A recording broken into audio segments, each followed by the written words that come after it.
Hello everyone, and welcome back to our third and final masterclass in this series. My name is Gemma and I'm from IDP IELTS in Australia. Once again, we're live across all of our Facebook channels, so welcome to you wherever you are in the world. Our IELTS Masterclass expert, Don Oliver, joins us again from the comfort of his own couch to host tonight's webinar, which is all about IELTS reading, speaking and listening. Don, you're looking very comfy over there this evening. I hope you're ready for some more questions in our hot seat. If you're joining us via Zoom, please leave your comments and questions in the Q&A box. And if you're joining us via Facebook, please leave any questions you have for Don in the comments and we'll try and answer as many as we can this afternoon. Don, if you're ready, over to you. Thanks a lot, Gemma. Well, as Gemma said, we're going to be talking about the reading, speaking and listening today. And this masterclass is brought to you as always by IDP. If you have tuned in the last couple of weeks, you'll remember that we've looked very closely at the writing and also at a general overview of how to prepare for the test. And today we want to look much more closely at reading and especially speaking. So these are sometimes difficult parts of the test, and we aim today to try and help you improve your performance on those parts of the test. But as always, the first message that I want to give you is that if you want to get a good score in IELTS, you need to get better at English. And that's because IELTS is a test of your real level of English. So improve your English every day, and you can do that in many different ways. Doing a practice test is a good idea. It will tell you how the test is structured. It can warn you of the sorts of questions and the sorts of topics that you might approach in an IELTS test, but you need to do more than just practice tests. Today, I'm going to tell you how the speaking examiner assesses your speaking, and I'll show you some of the question types in the speaking and in the reading and in the listening as well.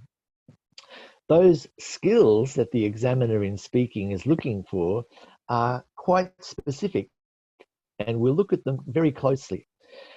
Sometimes, of course, a test taker will make some mistakes, and those mistakes are quite avoidable if you know what they are. So I'll remind you of some of those today. As always, I like to begin by asking you, what is your purpose for doing IELTS? And IELTS is unique because it has a general training and an academic test. You may need an academic test for further study. You may be able to do simply a general training test, which is often used for employment purposes or for immigration purposes. If you have a choice, think about your skills. If you have studied in English, if you are quite comfortable with reading complex English text, then an academic reading test will be quite suitable for you. But otherwise, the general training might be the best option for you. Okay, let's begin then with the reading. Now, the reading test is different for the academic and for the general training. Both the academic and the general training reading tests last for 60 minutes, and both of them have 40 questions. Now, 40 questions in 60 minutes is a big task. It means that you have less than a couple of minutes to answer each question. And there are a lot of words. In an academic reading test, you will have to read something like 2,500 words. But I'm going to show you how you might be able to speed up your reading and get away with not reading as many words as you might do otherwise. There are 3 sections in the academic reading test, and each of these sections is about 900 words. Now, if you look at a serious English language news magazine or popular science magazine, something like that, you'll see that each of these articles is about 900 words. It's about a page of one of these types of magazines or articles in a newspaper. I would suggest that you start reading those if you can. If you're at that level where you can get some meaning from a serious English language newspaper or magazine, do that, because it's very good practice for an academic reading test. The general training reading also has 40 questions, but the types of reading are different. They will be shorter and they will be less academic focused. The sorts of reading that you might be asked to do in a general training test could be something like what you find in your letterbox, for example, an advertisement. Or it might be something that you find in your workplace, a list of instructions. So those sorts of things, when you find them in your everyday life, a list of instructions in English, advertisements in English, read them, because this is good practice for the general training reading test. So as I said, you're asked to read a lot of words and you're given not much time, 1 hour. So the way that we test your ability in reading is to ask you to read as quickly as you can. It's difficult to read quickly in a foreign language, of course it is, but it's something you need to practice in English. It's something that you do in your own language quite comfortably. And the example that I like to give is when you're looking at a newspaper in your own language, you will look over the front page and think, is there anything interesting there? That is skimming. You are not reading for detail. You're not reading every word, but your eye is gliding across the page and trying to figure out what it's generally about and whether it's of any interest to you. The next skill you need is scanning. And scanning is something that you do in your own language. For example, if you're looking for the weather forecast for today, or if you're looking for a football score, you're looking for a particular word, the name of your city. You're looking for the name of your football team. You're looking for numbers to give you the score. This is scanning. And we'll practice a little bit of that in a moment. And finally, you do need to read for detail. And reading for detail is something that you don't always need to do, but occasionally will need to do in an IELTS reading test. And reading for detail means, is the text saying most or all? Is the text saying sometimes or never? Is it saying on or in? These are the details that are important to understand very precise and specific parts of the text. One of the things about IELTS is that it has a lot of different question types, and not all English language tests have the variety of question types that IELTS has. Now you will say, well, that's cruel. Why do you have so many question types? But one of the reasons why IELTS is the most respected English language test in the world is that it's a thorough examination of your real level of English. And one way to thoroughly examine your reading ability is to ask you different types of questions. The types of questions that we ask are very familiar to some of you. A multiple choice question, for example, is the answer A, B, or C. An identifying question, which is maybe less familiar and a little bit more demanding, is the statement true? Is the statement not true, false? Or can we not make a judgment about the truth or otherwise? Is there no information about this statement? This one is a particularly difficult one, and we'll look at an example of that in a moment.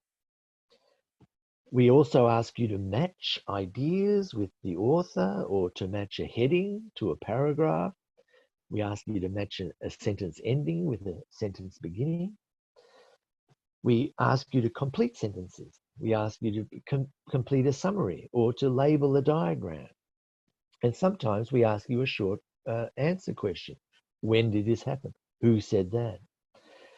Now, you can see on this screen that there are different types of questions, and against some of these questions, you will see a little star, an asterisk, against multiple choice and identify a small asterisk.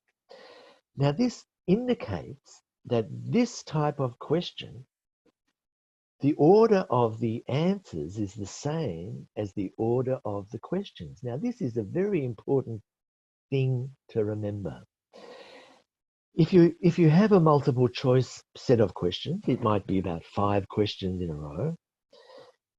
If you answer question 1, you know that the answer to question 2 will appear in the text after the answer to question 1. And the answer to question 3 will appear in the text after the answer to question 2. Do you see how this helps you work your way through a text more quickly? And remember, speed is what you need to develop when reading in English for the IELTS test. And it's something that you really do need to develop for any purpose in another language. Okay, let's look at a true, false, and not given type of question. And this passage is about Australian Aboriginal people, the first Australians, the native Australians who were here before Europeans came to Australia. Now, by the way, the IELTS test is an international English language test. It's not just an Australian test. It's not just an English test. It's not just a test from the United States or from other countries such as that. But some of the passages that you'll be asked to read will relate to one of those countries, or they may even relate to other countries that, where the language is different to English. So don't worry about that. The principle is the same. And the first principle that I really want to remind you about is look at the questions first. Look at the text very quickly, skim, what's it all about? Look at the headings. Yes, that will give you some information. But look at the questions, because that will really direct you to where you need to find the answer. Remember, this is scanning. So if we look at the first statement, it says Aboriginal Australians are descended from the inhabitants of Africa. Your challenge is to work out what the key words are here. The key words, those words that will direct you to the answer. And of course, I think one of the key words is Africa. If you find this word Africa in the text, then this will tell you that you are close to finding the answer to the question. Another key word is descended. Now, it may not be the word descended, but it may be a word like descended, came from, originated. It may be a word like ancestor. Now, if you look at the first paragraph of this passage, you will see that the word Africa is there and the word ancestor is there. So, is this first statement true, false, or not given? Of course, it's true. This is an example of scanning. And if you practice this, you will be able to get your answers more quickly. Remember, it's finding a keyword and then finding that keyword or a similar word in the passage. So what are the keywords for the second statement? The ancestors of the Aborigines settled in Australia about 80,000 years ago. Well, I would say 80,000 is a key word. And the word settled in, or a word like came, arrived in, or started living in. Well, we can see that these words appear, or similar words appear, in the second paragraph. They arrived in a single migration at least 50,000 years ago, not 80,000. So this is false.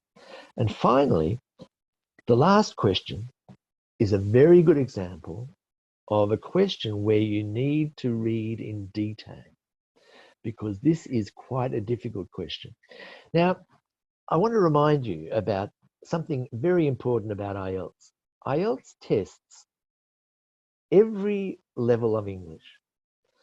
That means someone whose English is perfect is tested, as well as someone whose English is quite basic. That means that some of these questions are really quite difficult, and those questions are for the people who want to get a band 9 in their reading. So if you find a very difficult question, don't worry about that. That's a question for someone who is an expert at English. So don't worry about that. Some of the questions are fairly easy. Some of the questions are fairly difficult. This third question is a difficult one. Aboriginal Australians are the most genetically diverse race in the world. Well, we see in the third paragraph, we talk about genetic diversity, but we don't see the word the most. We don't see that the word greatest. We see greater genetic diversity, more, not most. So this tells us that maybe they are the most genetically diverse race in the world. But really, in this paragraph, we're simply comparing Australian Aboriginals to other races, some other races, not all other races. So really, there's no information about this statement. So here you have an example of a true, false, and not given type of question. My advice to you when doing the reading test is to look for synonyms. What are synonyms? They are words that mean the same, or words that are very similar. Settled in Australia, for example, means arrived in a single migration to Australia. Sometimes an examiner will try and distract you. They will make you think perhaps that the answer is here, where in fact it's over there. An example of this is genetic diversity is not the same as culturally diverse. Diverse is in both of those phrases, but they mean different things. So look out for synonyms and distractors, and also do these things. Make sure that you read the questions first, skim the text, look for general meaning, look for headings, look at illustrations or diagrams that might help you understand. If you're doing the pencil and paper IELTS test, use your pencil, underline keywords. If you're doing the computer delivered test, you can use the highlighting tool on the computer. Sometimes you are asked to answer in no more than one word or no more than 2 words. If you answer in 3 or 4 words, that will be marked wrong. So be careful. Look at the instructions carefully and give no more words than you are asked to give. Sometimes there will be difficult words. We just saw some of those difficult words. Genetic diversity, for example. Don't worry. Usually a difficult word is explained in the text. And if it's not explained, it's not that important. Sometimes there is a technical word which will be explained at the bottom of the passage in what we call a glossary, a short definition of a technical word. Look for that. As I said before, some of these questions are very difficult, and that's because IELTS tests all people. Don't waste time on one question. Come back to it. Leave it to the end. And remember, there is only 1 mark for each of those questions. A difficult question is worth 1 mark. An easy question is worth 1 mark. So make a guess. If you only have 2 minutes left, true, true, true, true, true. Okay? Make sure that you don't leave any questions unanswered. Okay, we're going to look at the speaking now.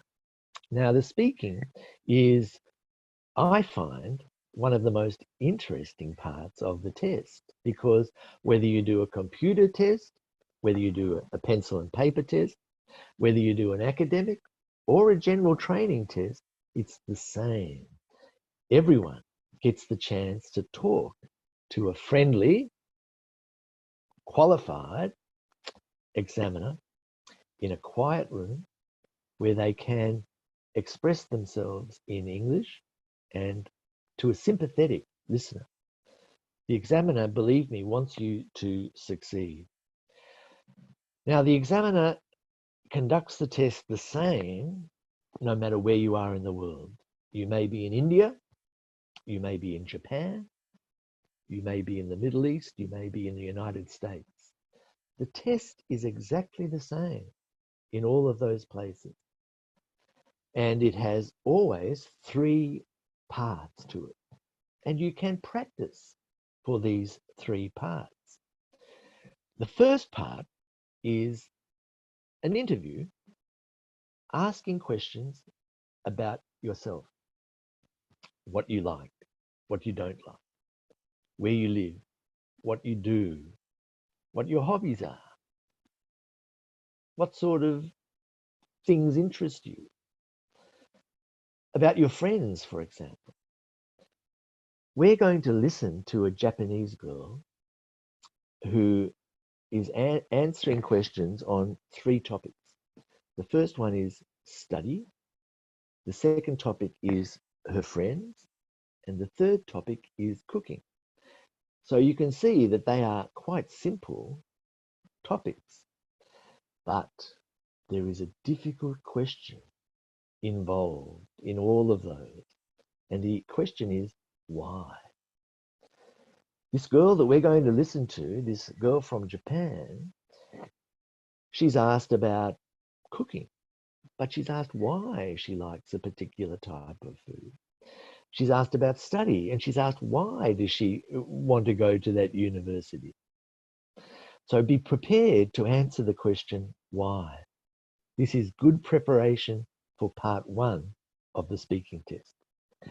Part 2 of the speaking test is difficult because you have to speak for 2 minutes without interruption on a topic that is always a simple topic, about someone you know, about a place you know, about an object that you know, about an event that you know of. You can practice this as well. You're given 1 minute to make notes, so practice making notes. Think about what you can talk about. Your car, your motorbike. Talk about your laptop. Talk about your friend. Do it every day and make notes for 1 minute about it. Notes about my motorcycle. Yes, where I bought it, why I bought it, how much it cost, what I use it for, how much it costs to buy gasoline for it, right?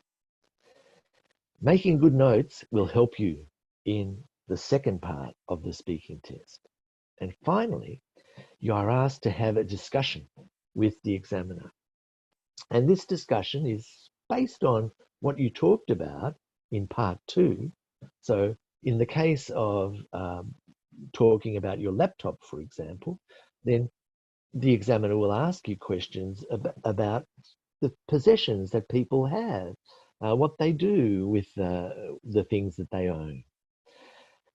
This is an important part of the test because it's the last thing that the examiner hears before they write down your score.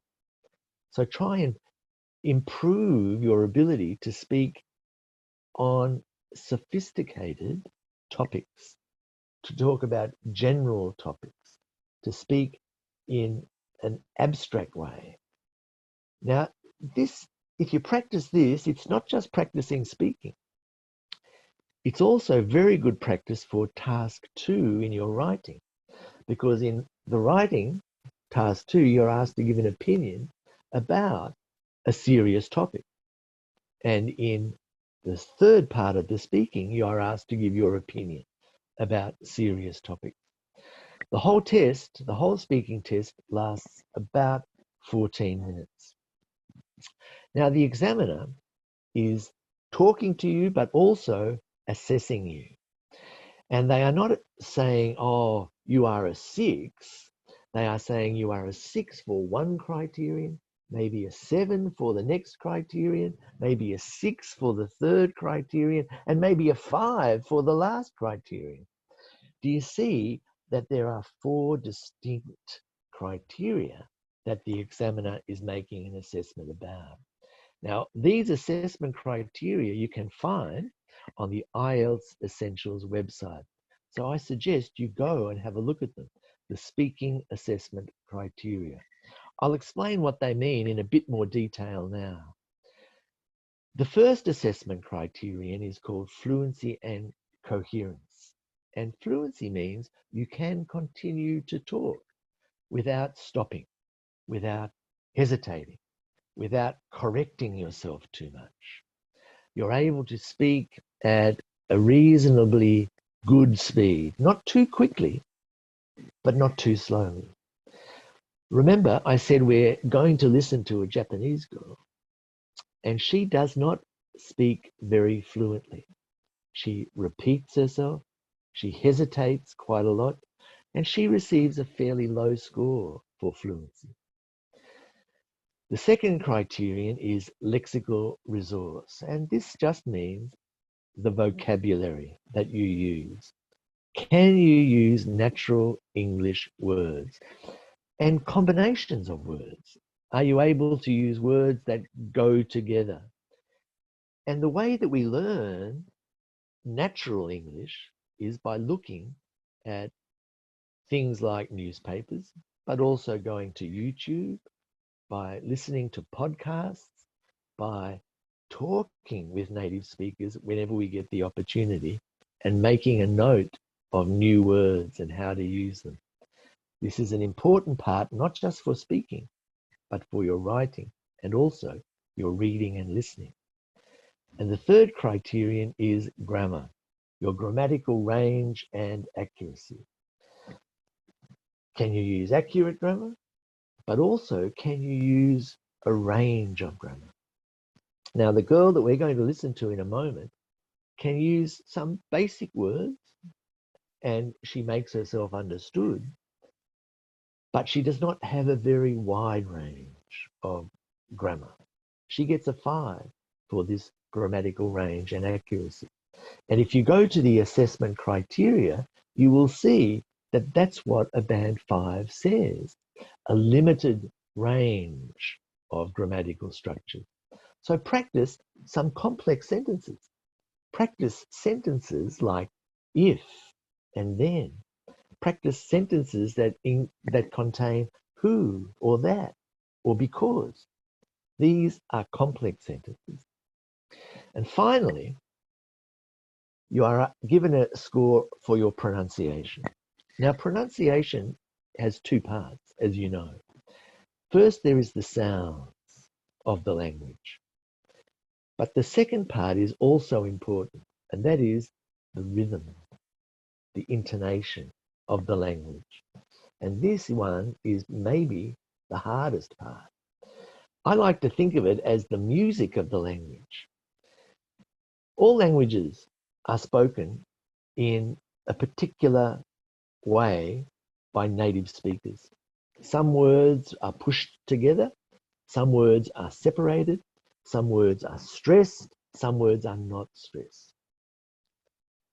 In English, it's exactly the same. Meaning is conveyed, is given by the way that we say the words. And so you must show that to the examiner as well. Okay, they are the assessment criteria. Now, we're going to go to listen not to a two-way discussion because we thought maybe part 1 would be more interesting for you. So, wish me luck. I'm going to now go to a YouTube video, stopping sharing a new screen, going to this and sharing there. We have a lovely girl called Ayako, and this was recorded about 4 years ago. And at this stage, Ayako was about around a band 5. for speaking. Now she would be a 7 or 7.5 or maybe even an 8. But this is what she was like 4 years ago. Now, as I said, this is part 1 of the speaking test. And in part 1, the examiner will ask about simple things related to the test taker's personal life and preferences. As we listen to Ayako answer these questions, you will see some comments come up.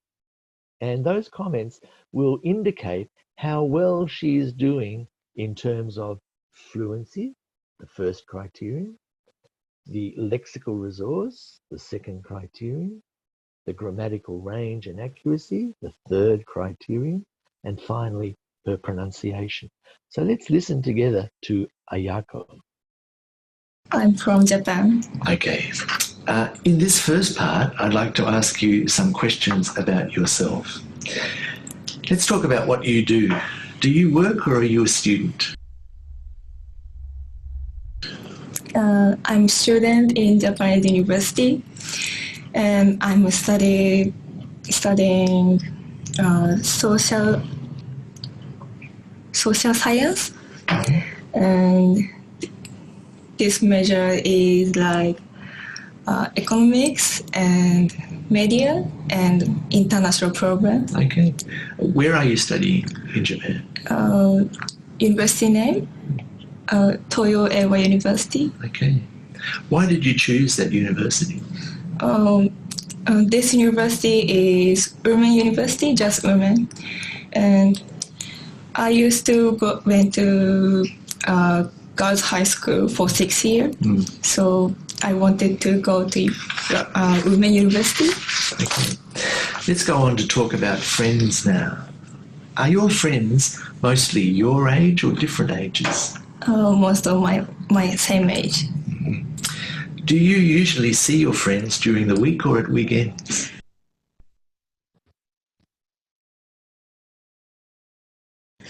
Yes, both. I can see that at school, and after school I go to somewhere with my friend, and on weekend I go to lunch or dinner with my friend. The last time you saw your friends, what did you do together?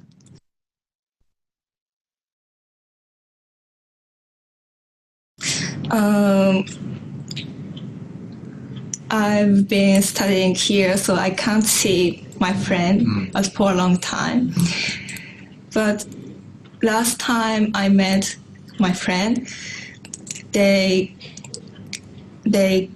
gave me some gift, like album and message, because we can't see for a long time. In what ways are your friends important to you? What? In what ways are your friends important to you? The most important things is talking about same thing, because I don't have any hobby, so I'm boring person. So but I like to talk with my friend. So I just talk. I'd like to move on to talk about food and cooking. What kinds of food do you like to eat? I like sushi. Why?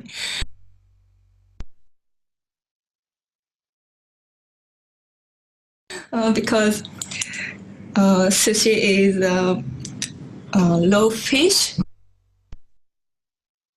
and rice with vinegar. I like rice with vinegar, so I can eat just rice. What kind of new food would you like to try? New food. I never tried Vegemite. All right. But it smells a little bit not my favorite. But I want to try it before I'm leaving Do you like cooking? Yeah. Why? Cooking is use my brain and doing same thing at same time. So maybe it's good for my brain. What was the last meal that you cooked? I cooked Japanese curry. All right.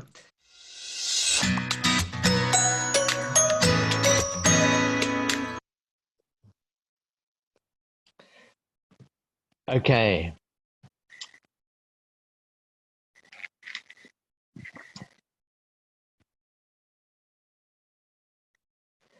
So you'll see that Ayako was able to make herself understood, but she had a few problems with her fluency, particularly. Sometimes she couldn't find the right word, and her grammar was pretty restricted in terms of the variety of grammar. And finally, there were some pronunciation features which caused a little bit of confusion. Low fish and lice, for example. But that was good enough to get a band 5 or maybe a little bit less. My advice to you is, and by the way, you can see that video on YouTube, and we might post the link on Facebook. Gemma, maybe we can do that later. My advice to you, before the speaking test, make sure you practice speaking every day. Talk to your friends in English, talk to your family in English if you can, okay? Make sure that you are in the English mood, that the words come to you quite quickly. That will help you when you do your speaking test. Sometimes we get nervous and we speak very quickly. Sometimes we get nervous and we speak very slowly. Be conscious of that and try and keep a steady rate of speaking. With Ayako, for example, she could have said some things like, well, that's an interesting question. Let me think for a moment about that. These little phrases can increase our fluency. As I said before, practice making notes for part 2 of the test. And as I just said, fill up the empty spaces with natural sounding phrases. Let me think. That's a difficult question. Oh, well, of course. Try and put some color into your voice. Intonation is important, remember? And if you make a grammatical error, you can fix it up, but you don't have to fix every error up. Keep fluent as well as accurate. As well as that, practice doing these things. When you speak in English, when you are asked a question, practice extending your answer. That is, give a few details. Explain why you think such a thing. Compare different sides of an argument. Make that a habit. And if you make that a habit, it will transfer to your speaking test and also your writing test. You can practice particular topics which are common in IELTS. In part 1, travel, hobbies, your city, etc. But try and make it natural when you talk about those things. When you give your opinion, there are ways to do it. Well, as far as I'm concerned, generally speaking, I would say, as a matter of fact, practice these connecting words because that will improve your score on the first criteria, fluency and coherence.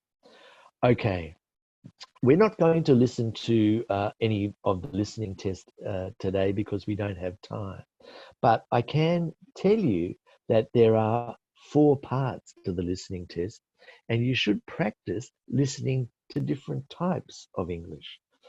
The first part of the listening test is a conversation, an everyday conversation. between two people. They might be discussing going shopping, or they might be discussing an event that's coming up. The second part is one person giving information, very often recorded information. It might be a recorded message on a telephone telling you about some event that is occurring, or it might be a radio broadcast. The third part of the test will be a conversation between 3 or 4 different people who are talking about an academic topic. It might be about an essay or a seminar paper or something like that, or a project, a school project. And finally, you will hear one person giving a lecture, similar to what I'm doing here. One person talking about a serious topic and giving information. You can listen to lectures online all the time. There are many examples there, so practice doing that. If you're doing the pencil and paper test, you have 10 minutes to transfer your answers. But if you're doing the computer test, you don't have extra time because you put your answers onto the computer screen as you go. Remember, you only listen to the recording once. So you must keep concentrating from the first to the very last. And remember, the answers come in the same order as the recording. So when you hear the answer to question number 31, you know the answer to question 32 is coming up next. This is important because it helps you navigate to find your way through the listening. And finally, when you are asked to write your answers, sometimes you need to write a word. If you don't spell that word correctly, then that will be marked as wrong. If you're doing the pencil and paper test, if you don't write it clearly, then that will be marked as wrong as well. So be careful about those two things when you do the listening test. Okay, we're nearly finished and we'll take some questions in a moment, Gemma. I'm running a bit late, but I'll hurry up. Make sure that you look at the questions. You're given time to do that. Look at the questions before the recording. Think about key words like we did with the reading, remember? Underline those key words with your pencil. Think of other words that you may hear that mean the same as the word in the question. In other words, synonyms. As I said, the questions follow the order of the recording, so that will help you. Remember, if they say answer in only 1 word or 2 words, don't give 3 or 4 words. Intonation will sometimes help because in the listening, they might say, oh, it was in 1999. Oh, wait, in 1998. 98 is the answer because intonation tells you it was. Okay, to sum up, take every opportunity to practice your English. Set targets for your preparation. I'm going to read a page of this book tonight in bed. I'm going to learn 5 new words. I'm going to use 5 new words. Decide, is it academic or general training? Look at the assessment criteria to see how you'll be scored. And do IELTS preparation, but do more. Remember, every day counts towards language skills. It may take you 2 or 3 or 4 or 10 years to get the score that you really want. But if you keep practicing, it will happen. Okay, your next steps, go to our website. IELTS Essentials has a lot of information. And please go to the Facebook website and you will find answers to many questions, and you can also put your questions there, which will be answered. Okay, one last thing. IELTS Assist in some countries will help you. It's where we give you full feedback on your writing or your reading and your speaking. And you can also take official IELTS practice tests the IELTS progress check is a very useful way of working out what level you are at. Okay, Gemma, I'm ready now to answer any questions. Thank you, Don. Another fantastic presentation with a lot of great tips and explanations. And you had a bit of a tricky one this week with the screen share, but and nailed it. You nailed it. It was a flawless share, so well done. We've had a few questions regarding that video with Akayo, and we will be sharing that tomorrow on our Facebook accounts. So keep an eye out. Come back and check Facebook for that full-length video with Don's younger brother. Yeah. And alrighty, so we'll get into the questions now. We've got quite a few, particularly around speaking. All right, first question is, what does it mean when my speaking examiner interrupts me in the speaking test? It's a good sign. If the examiner, the examiner must keep to the time. All tests cannot go beyond 14 minutes. And that means the examiner will sometimes have to stop you to get on to the next topic. Now, if they do that, that means that you are giving a lot of language. You are fluent.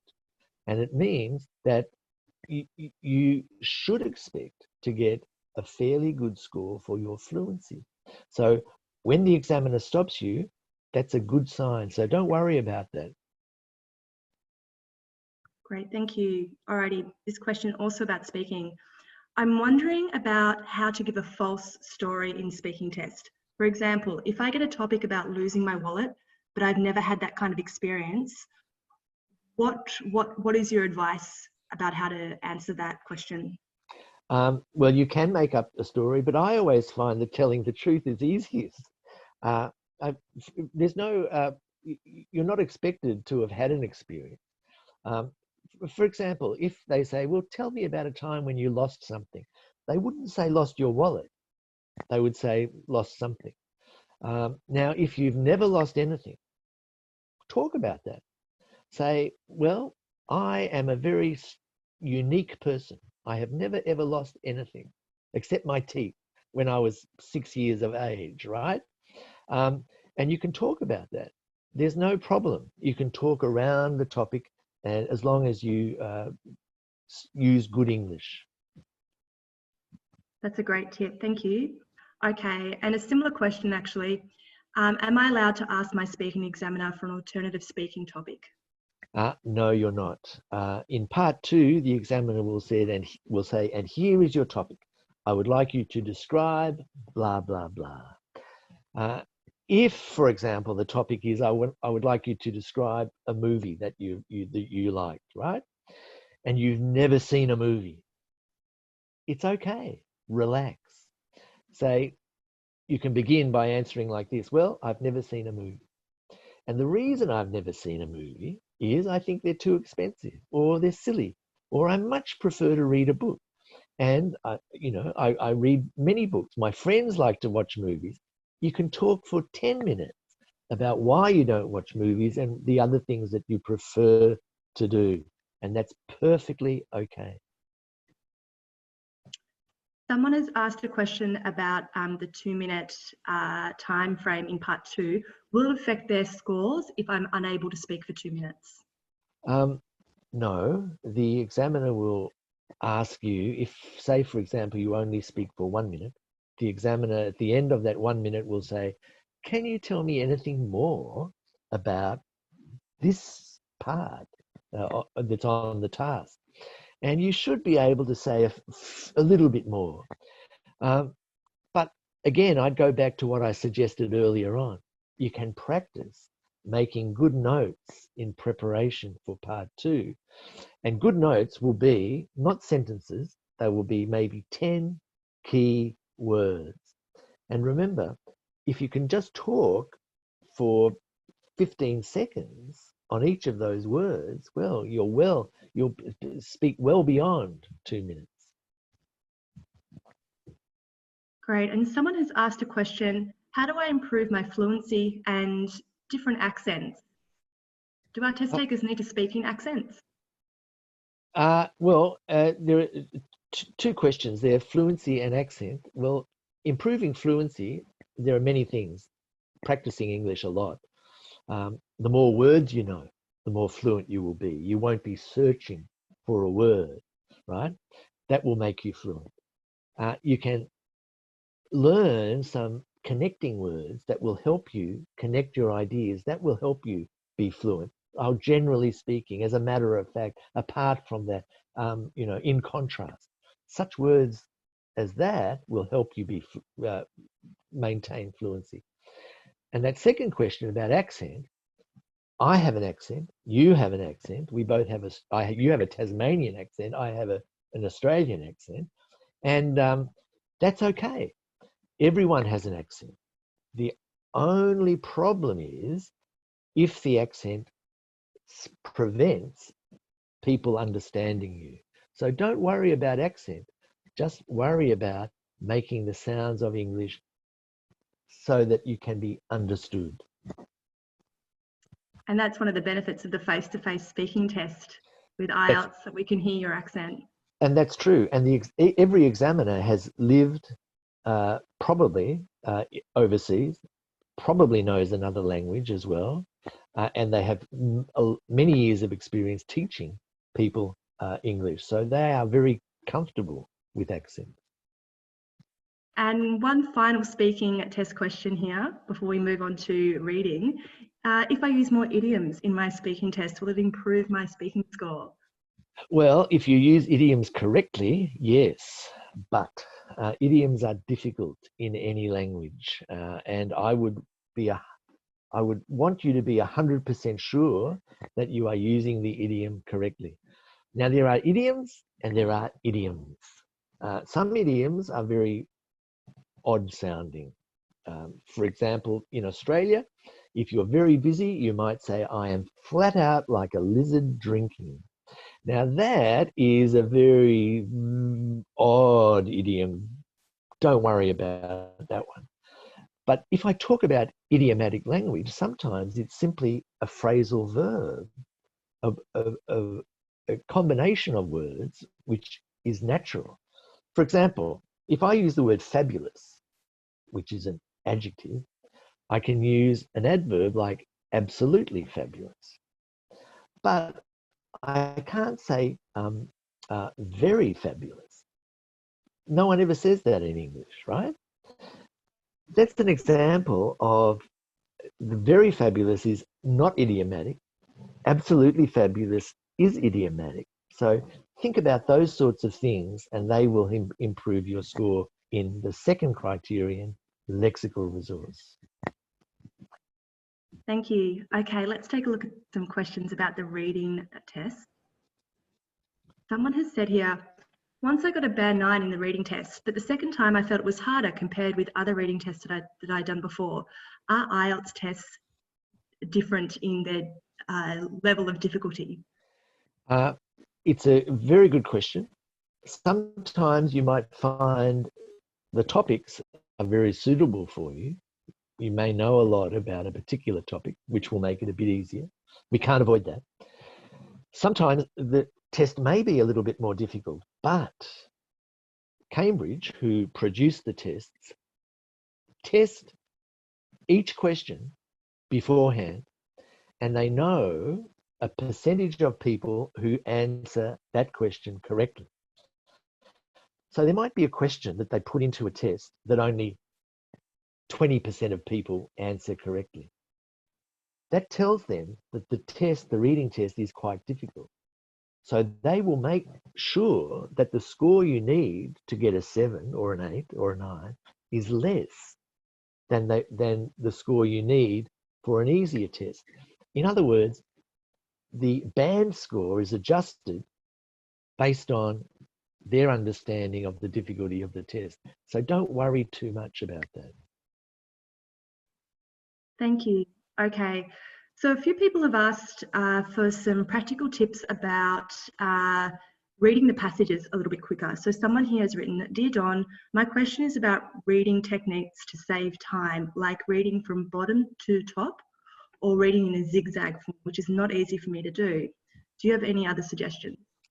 I've never read from bottom to top, nor have I read in a zigzag fashion. that's new to me. I would simply say practice different ways of reading quickly and do what works.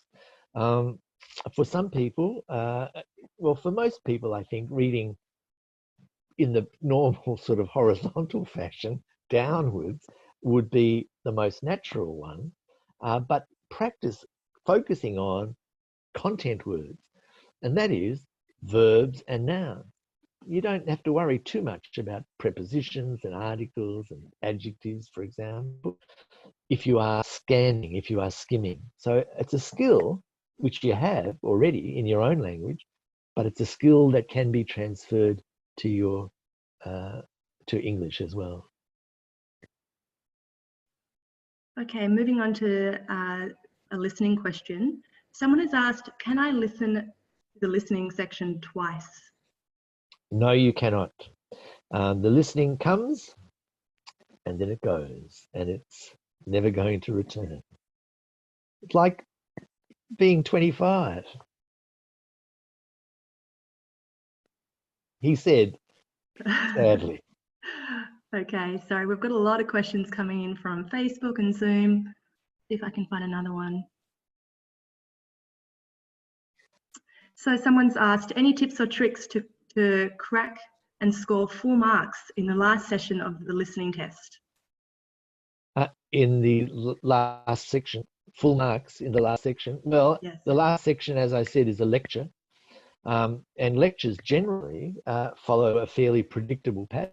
The lecturer will introduce a topic, they will expand on the topic, and they will probably draw some conclusions about the topic.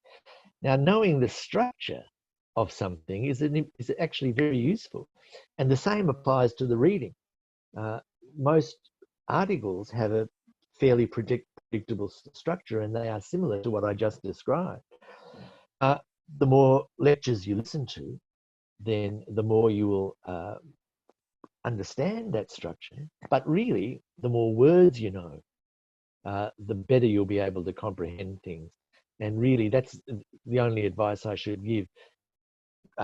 Practice listening to lectures and improve your vocabulary. Thank you. Well, we've only got a minute to go, so we'll finish this evening with another shout out. We did a shout out last week. This time, Leandro has written, my test is tomorrow. I'm anxious about it. Can you wish me luck, Don? I wish you the very best of luck, and I've got my fingers crossed and I've got my toes crossed as well for you. Thank you. We also had quite a few questions come in tonight about writing. Don did an IELTS masterclass in writing last week, and that is recorded and saved on our Facebook IELTS Essentials account. If you just pop to the videos tab, you can view that presentation from last week. But Don, that wraps us up for this evening. So thank you for joining us for these 3 masterclasses. My pleasure. Really thank you. Appreciate your time. And thank you to everyone who joined tonight and asked a question. And sorry if we didn't get around to your question. We will try and respond to as many as possible via Facebook. So thank you, everyone, and have a great day. Bye.